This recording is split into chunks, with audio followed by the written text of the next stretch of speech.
Salam dostlar, yeni videoma xoş gəldiniz. Bu videoda sizlərlə şəxsi inkişaf barəsində danışacağıq. Video keçməzdən əvvəl sizdən bir sualı fikirləşməyinizi istəyirəm. Şəxsi inkişaf sizə nə üçün lazımdır? Və yaxud da ümumiyyətlə şəxsi inkişaf lazımlı bir şeydir, yoxsa lazımsız? Gəlin bu suala birlikdə cavab tapaq.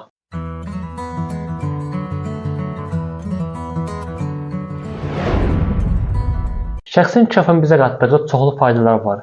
Bunu qısaca ifadə etmək olsam, bu belə olardı: cahil qalmamaq. Çünki şəxsi inkişaf, dərinləşmə və irəliləmək deməkdir. Oxuduğumuz hər kitab, izlədiyimiz hər film, beynimizə daxil etdiyimiz hər yeni məlumat şəxsi inkişaf deməkdir, inkişaf etmək deməkdir və bizim həyatımızı dəyişdirir. Bilirəm, həyatımızı dəyişdirmək sözü çox pafoslu görünür, amma əslində belə bir şey deyil. Yəni, həyatımızı dəyişdirmək 180 dərəcə dəyişdirmək demək deyil. Bəzən 1 dərəcə dəyişdirmək deməkdir. Çünki 1 dərəcə belə dəyişiklik xırda-xırda toplandıqda çox böyük nəticələrə gətirib çıxara bilir. Amma bu şəxsi inkişaf sözü bəzi insanlarda qızıq yaradır. Bunun da səbəbi bu barədə olan manipulyasiyalardır.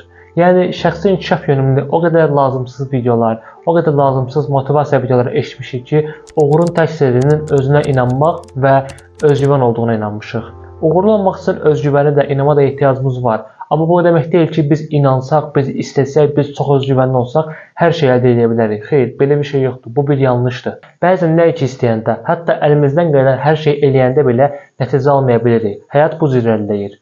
Qəlb ritmimiz kimi bir yuxarı, bir isə aşağı. Amma əsas olan bu ritmin davamlılığıdır. Şəxsi inkişaf sizə milyonlar qazandırmayacaq. Şəxsi inkişaf sizə nizam-intizam, düşüncə, fikir, ideya və bunun kimi lazımlı faktorlar verəcək ki, uğurun ardında olmalı olan faktorlar bunlardır. Amma heç bir faktor uğura qaranti eləmir. Bəzi insanlar görürsən ki, şəxsi inkişafla məşğuldur, kitab oxuyur, kurslara qatılır, davamlı özünü inkişaf elətdirir, amma bir gəlir qazanmır. Burada isə şəxsi inkişafın nə üçün uğur gətirmədiyini izah edə biləcəyimiz 3 vacib səbəb var. Bunlardan birincisi, çox oxuyub az hərəkət eləməkdir. Yəni, bir kitab sənin həyatını dəyişdirə bilər, bir film sənin həyatını dəyişdirə bilər, bir cümlə ilə sənin həyatını dəyişdirə bilər. Amma əsas olan o fikri sənin həyatında tətbiq eləməyindir. Məsələn, bir kitab oxursan, orada bir ideyanı götür və öz həyatına tətbiq elə. Öz həyatında artıq o ideya ilə irəlilə. O ideyanı öz həyatında əks elətdir. Bu gün olmasa da sabah həyatında bir dəyişiklik görəcəksən. Oxuduğun kitab sənə fayda vermirsə, o sadəcə məlumatdır. İzlədiyin video sənə sadəcə həvəs verirsə, o sadəcə lazımsız səs-küydür. Öyrəndiyin məlumatı istifadə eləmirsənsə, o sadəcə sənə bir yükdür. İkinci bir digər səbəb isə başqalarının yolunu öz yolumuz kimi fikirləşməyimizdir.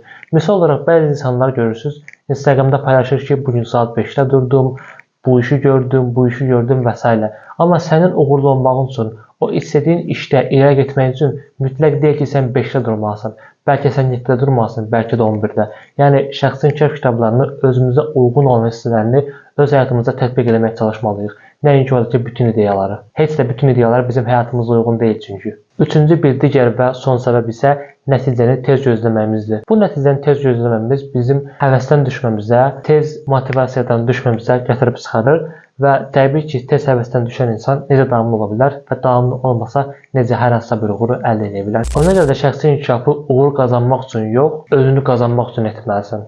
Çünki pul da, motivasiya da bir gün itib sönə bilər, amma sənə qalan sən özün olacaqsan. Bəlkə də şəxsi inkişafın insanlara qatdığı ən böyük dəyər özlərini tapmaları və özlərində dəyər qatmalarıdır.